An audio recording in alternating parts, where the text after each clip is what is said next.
Hi, everyone. This is the Leadership with Heart podcast, and this is Heather Younger, your host. Employee experience and retention is powered by emotions. Managers and or leaders within organizations get to choose which emotions they unleash from within the people they lead. Leaders, meaning supervisors or above in an organization, drive much of the positive or negative emotions by their actions or inactions, their words, or what they fail to say. When a manager chooses their words and their actions carefully, they exhibit great emotional intelligence. These managers are often thought of as leaders who care, or as I like to call them, leaders with heart. This special brand of leader drives engagement and loyalty simply by being themselves. Are these leaders perfect?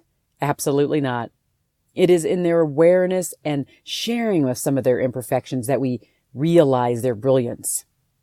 In this podcast, I ask you to see yourself from the stories my guests tell about the times when they were not the best versions of themselves, but how they used their hearts to guide them to a place of deeper connection with their teams and heightened leadership prowess. Before we get started, I wanted to remind you to follow us on Twitter at Customer Fanatics. That's customer and then Fanatix. And also just follow me on LinkedIn at Heather Younger.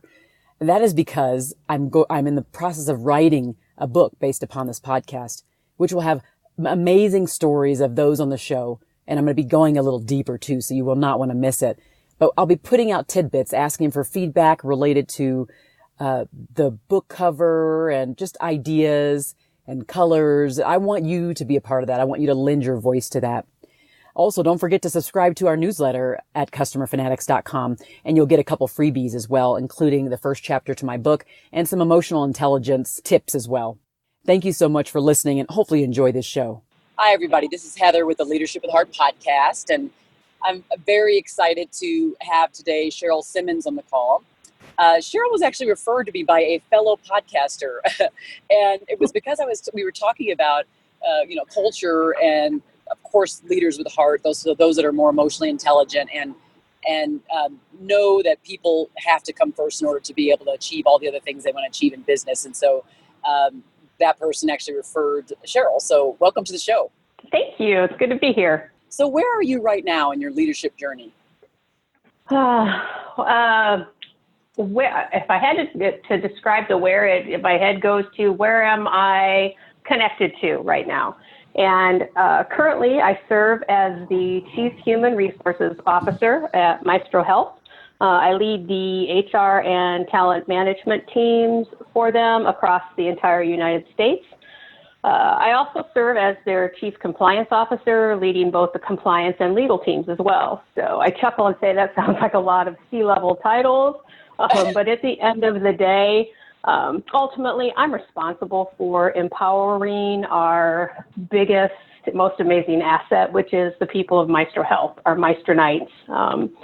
One of my greatest joys as the CHRO is being part of the ecosystem, that journey of developing our employees to their highest potential. Just, being part of that is an amazing thing. Oh, I love that. Well, I love to hear that from HR, because traditionally, you don't always hear some of the words you talked about with ecosystem and developing people to their highest good and things like that. You don't normally hear that. And it's predominantly almost like the role inside of the way HR is framed out in many organizations. So it's refreshing to hear how you just talked about that. It's interesting. I think if you talk to different practitioners, if they tell you they're in HR, how they define that. Are they in human resources or are they in human relationships? And for me, I am firmly planted in human relationships as defining HR. It's funny because I feel like everyone who wants to achieve anything in life needs to be there, right? Irrespective of title. Yes. You're in sales, you're in law, you're compliance, anything that you're doing, you should be in human relationships if you expect to get anything accomplished. Absolutely. Absolutely. So how would your people, the people that, how big is your team? Like, I guess the direct reports? So as I mentioned, I run 4 teams. I have HR, recruiting, legal, and compliance that all roll up under me. Or under me, that sounds horrible, to me, with me. And all in, there's about 20 people at the company that report that I am ultimately responsible for directly. Okay, perfect. So how do they perceive your leadership style? How would they describe you? It's funny that you mentioned that. It just came up yesterday. I was in our headquarters in Chicago, and that topic came up. And what they said to my boss, the CEO, Rob Butler, who then fed the information or shared the information back with me, the quote was, "She is the most authentic, intuitive, real HR person that we have ever worked with." And I stood there absorbing that, and just you let it wash over you that everything that you're trying to be, your message is getting out there and your interaction is getting out there. And they're hearing it and they're absorbing it, and you are doing good. Yeah, that really is kind of the sniff test, isn't it? That what others are saying about you behind your back, how they describe you, are really that's the meat of the thing right there. It's not how you describe yourself, which is why I asked that question. Right. I've been doing a lot of disc coaching and workshops lately for folks, and one of the things when I'm talking to them on the phone, I talk to them about their strengths and how their strengths really represent their brand. And like when you go to McDonald's, you go for fries, you go to, Buffalo Wild Wings, you go for the wings, like you go to certain things, right? And so for them to be thinking about what you just had described as their own personal brand is the way that we all need to be thinking about things. Everything that we do and say and fail to do are the things that represent who we are, and that's what people remember about us. Yes, and especially if you are C-level, and as I mentioned, I wear a couple of those. One of my dearest friends is our CEO, Rob Butler. He falls into the same thing. Our mics are always hot, is the way I describe it. No matter where you are, your mic is always hot, and if you are trying to come off with the duality that, you're trying to present what you are not internally, eventually somebody's going to catch you on a hot mic. So you have to be who you are internally as to what you present. And if you're not there yet, and all of us continue to evolve, you have a lot of work to do. And that's terrific that, you're able to be reflective enough to realize I will always have work to do. But yes, a hot mic is a great way to describe it. Yeah, that's absolutely true. So where does your drive to lead come from? Because, most of us there's some kind of North Star, there's something that kind of directs us to go in one place. And I'm curious to know where your drive to lead comes from. Good question. Ultimately, I would say it's the focus on the people, to connect with them, coach with them, empower them, because there is a trust relationship that happens between an employer and an employee. So they've each made commitments to each other that, those commitments are going to have a huge impact on the employer's company, the employee's career. And if either party doesn't fulfill those commitments that they've made, it's going to have an impact, and sometimes with devastating consequences. So I take, it comes from that, my absolute a requirement of transparency, accountability. It all falls in line with my personal life motto, which is always do the right thing, always. If I had to say the drive, again, I'm going to fall back on it. It comes from life experiences. It's in my DNA. I've had wonderful experiences, and I've had some pretty serious life challenges. But all along, it's been this lifelong learning experience. My parents have lived a life of giving and serving that I emulate. My husband has been my biggest cheerleader and my emotional and professional sounding board since the beginning of our relationship, our entire relationship. And then to be so blessed that Maestro Health embodies my beliefs within their core values. So if you look on Maestro's website, we list them out there. They're just not vinyl on a wall. Humility, fun, urgency, preparedness, kindness. Try to rack them all off in my head. Bold thought, teamwork, honesty. My absolute favorite, biz love. So I've intentionally curated a life that reflects my values as a person and my values as a leader. If that answers your question.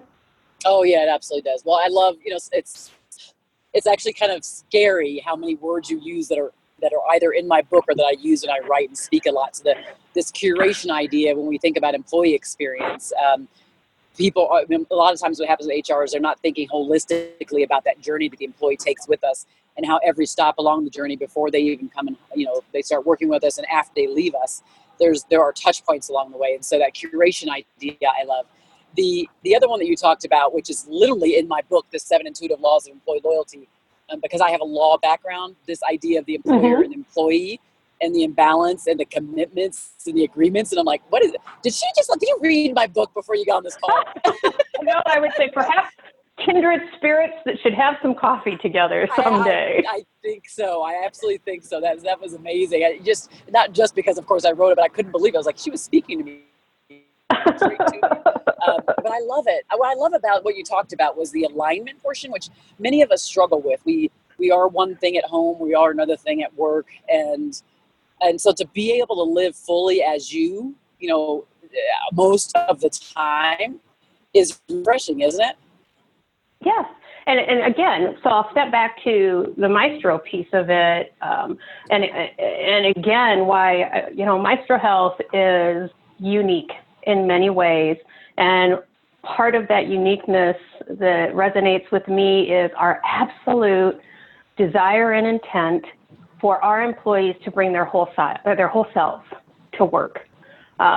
We have such a diverse ecosystem. And the thing is, Heather, it was not intentionally created that way. It's because that's just who we are. We don't care about the package. We care about the content. We care about the character. We care about the ability. How do you resonate with our culture? And so because of that, we have, folks coming in. I mean, yesterday I was in Chicago, and it was Bring Your Kids to Work Day, or as I call it, Adult Day Drinking Day. And so these kids are coming in, and I'm even watching the diversity of, from the littlest, tiniest one to the 15-year-old who had to chuckle because the look on his face was, I would rather be anywhere than here right now. And yet on the way home with his mom says, Mom, you work with some of the coolest people. Now I know why you love going to work. And watching, the gender, the race, the ethnicity, the physical disabilities, and it's all there in the next generation.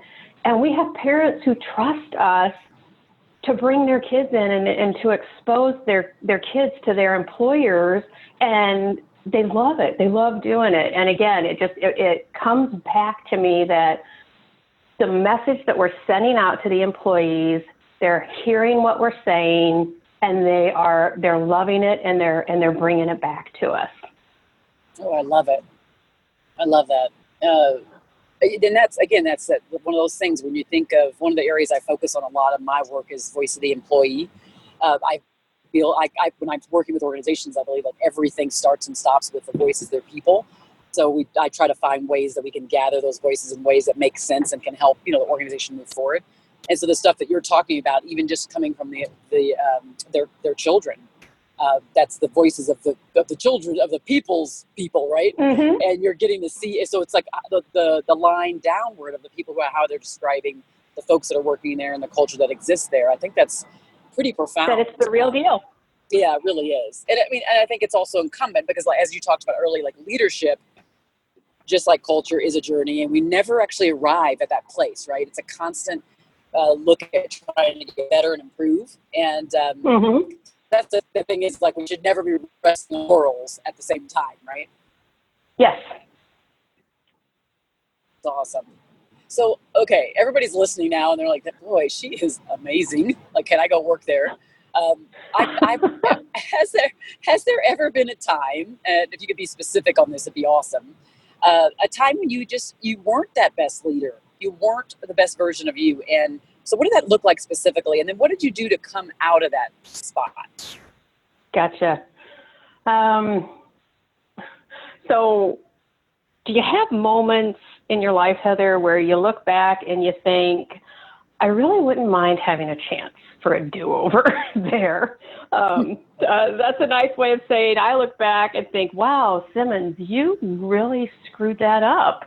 For me, it was the specific example that I'm thinking about. I was really young. I mean, really young when my first management opportunity came to me, and I was new to the team. I was relatively new to the company. But my boss thought, hey, she'd make a great manager because I excelled at the transactional side of the business. And I was immature enough to believe him. So I hadn't learned yet that great widget makers do not always make great widget maker managers. So instead of, now, many years down the road, back then, instead of gathering the team and collaborating on what we could do, I told them what they were going to do. And then I was shocked when they didn't appreciate these words of wisdom that I was sharing with them. I mean, seriously, oh my God, the follies of immaturity. So eventually and quickly, I saw the errors of my way, and I humbly asked them to grant me a do-over. And they were accepting enough to show me a lot of grace and to be by my side as we both learned that Sheryl wasn't a stellar widget maker manager out of the gate.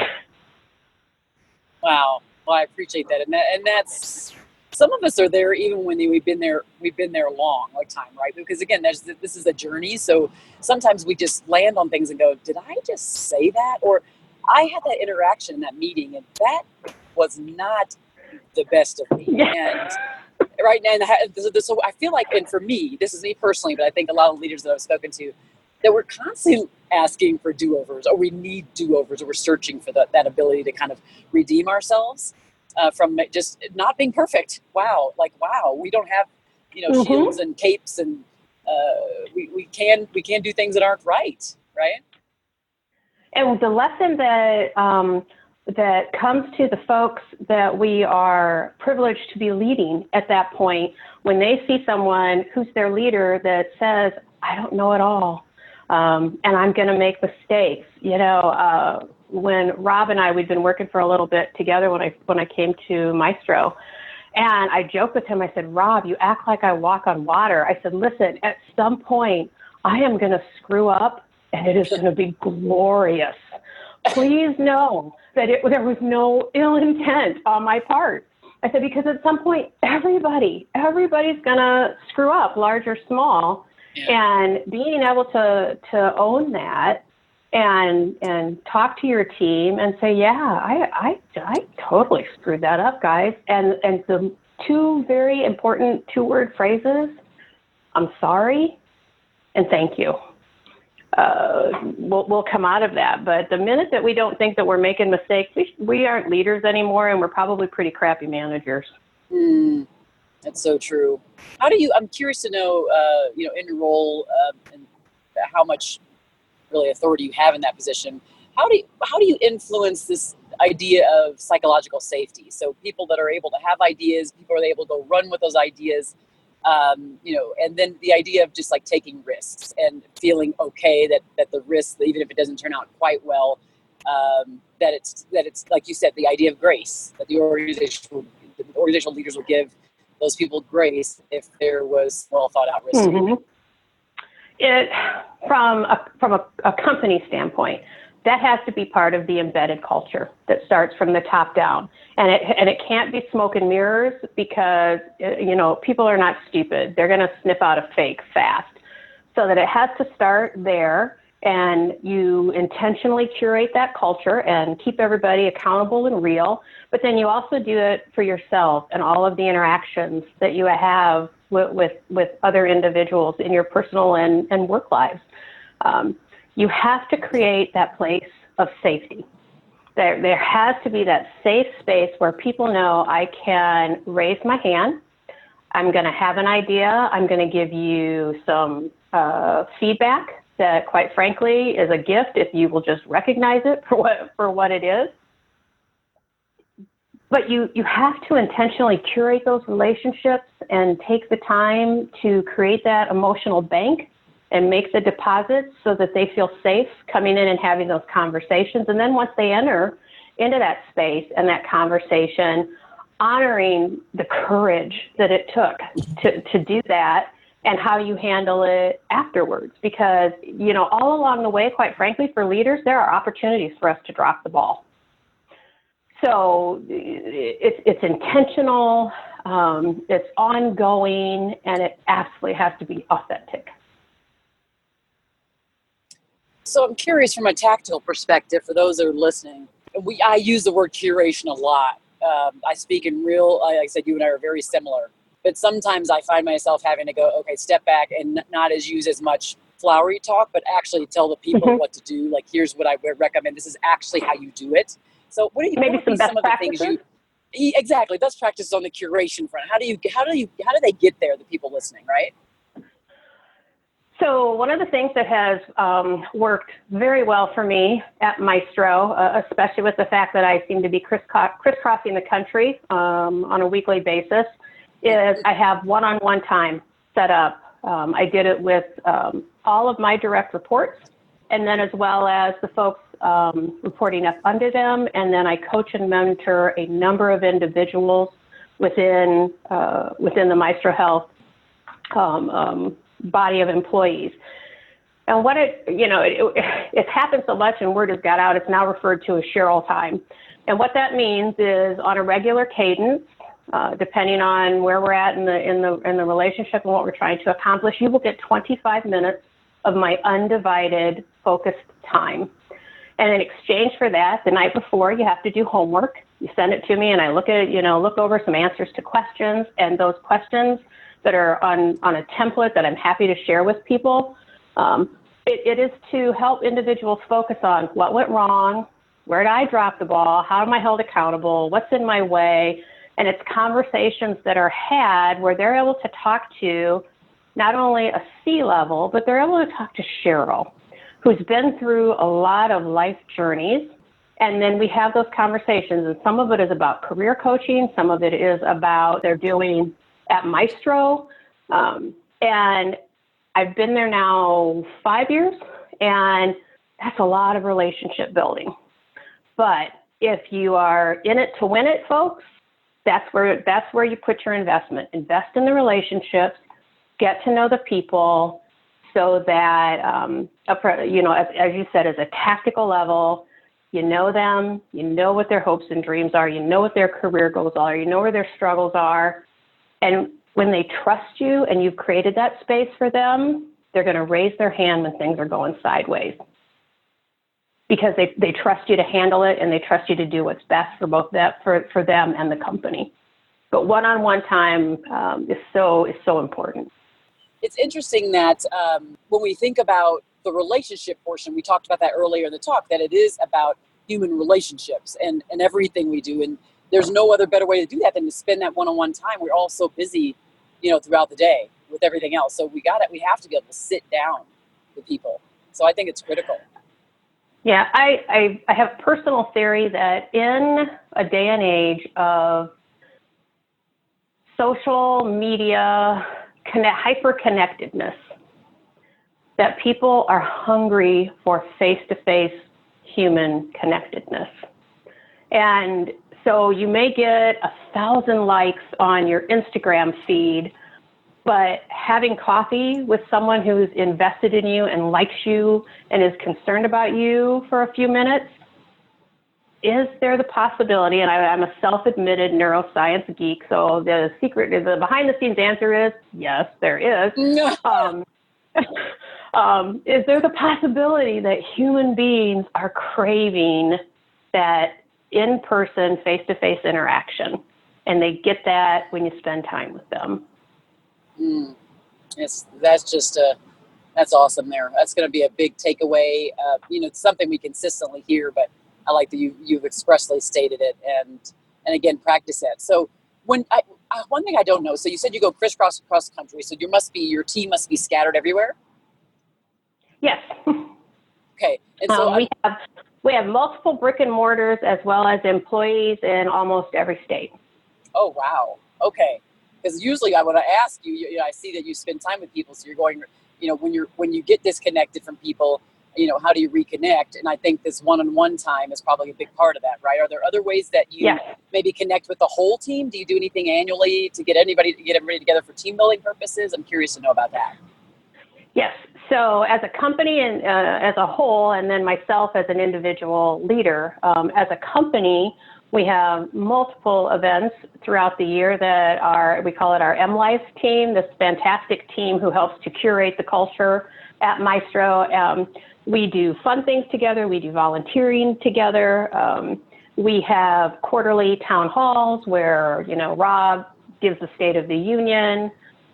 For myself, I get the team together either electronically every week if possible, and then a few times a year, bring everybody in from the various entities or from the various locations.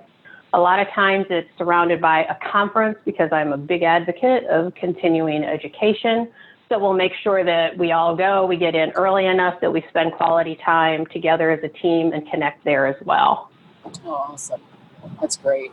That connection you talked about earlier is so important. And I always tell people, and it surfaces up in the work that I do as well, that connection between mission and vision of the organization, connection between, the employee and the leadership team, the executive leadership team, and then their manager, and then their coworkers. There's so many different connection points, but it's important when we talk about curation that the organizational leaders, because the organization is just people, right? It's a structure with people inside of it. So the leaders inside of that organization make the right choices that allows for that connection. So I think it's great, some of the stuff that you just described, and I'm hoping those that listen, can hear about some of the tactical ways and take some little notes here. I think it's really, really powerful. So for those who are listening that might be a little bit, stuck, or you have challenges, or just need a little extra motivation in their leadership right now, what might be a couple pearls of wisdom besides this amazing one of just being one-on-one with people? What other things might be some of the things you'd leave them with today?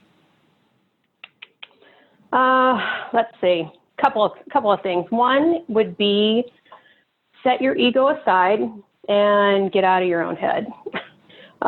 Step back, tap into your emotional intelligence.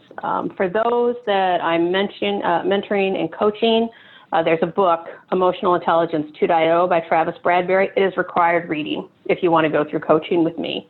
The ability to identify, manage your own emotions, harnessing that and being able to help others do the same. Listen, it will be a game changer in your ability to be a great leader. The other thing I would say is keep it real, own up when you screw up. It's so easy in this age of hyperactivity, being on 24/7. I was interviewed by Forbes, and we were talking about burnout and, how it is our responsibility as leaders to keep our employees, to not be part of the problem. And then is step one, and then to help with the answer. But our schedules get crazy, and I get that. Trust me, I'll be the first to say in this age of a global workforce with remote workers and crazy schedules, it is easy to go off the rails of connection. When it happens to me, I have to make myself emotionally and physically step back and acknowledge the disconnect and find the time to reconnect. I own it if it's my schedule that's gotten in the way. I'm running 4 teams across the United States. I'm a speaker and presenter. I serve on executive teams, and all of the titles and responsibilities. Life gets crazy. So when it feels like, if you're in that boat and it feels like you're not connecting, you're not giving your team the interactions that are just vital to them and you for your success, own it. Thank them for their patience. Trust, thank them for their trust in allowing you to lead them and their willingness to hold you accountable that you need to do that. So that would be my 2 takeaways: emotional intelligence, evolving, getting out, setting your ego aside, and then making sure that you own it if you're disconnected and how to get back in the game with them. I love that fact of ownership, because it's so easy for us to point fingers and point, at any direction, at any object, at anything, at any person. And it takes that bigger person to decide that they're going to they're going to take it in and say, yep, it was me. And okay, so now it's time to regroup, and now it's time to move forward. And I'm not doing this alone. Let's do this together. Right. And so I appreciate that. Yeah, I think that's another everybody's kind of deep inside that. I'm sorry. I think everybody's going to have their own leadership style, so you have to find that. You're going to have the different events in your life that define that leadership style, and then to match that up with what it is that you're trying to do and owning it through your life journey is key. That's great. Well, for those listening, if you found value in this conversation, and I'm sure you did, as I have, please do share it. That there are quite a few leadership podcasts out there. I do try to really break down some of the challenges that leaders face inside of this Leadership at Heart podcast, and focusing on those that actually do lead with more emotional intelligence. So hopefully you can share this, and more people that really need to hear this can get access to it. So please do that. And thank you for joining the show. And Sheryl, thank you too for you to take your time out of your crazy busy schedule to do that as well. Listen, this is important work, and anything that we can do together to advance the work is worth the time. Thank you for listening to the Leadership at Heart podcast. You can grab the show notes by visiting customerfanatics.com, and don't forget to subscribe to our newsletter.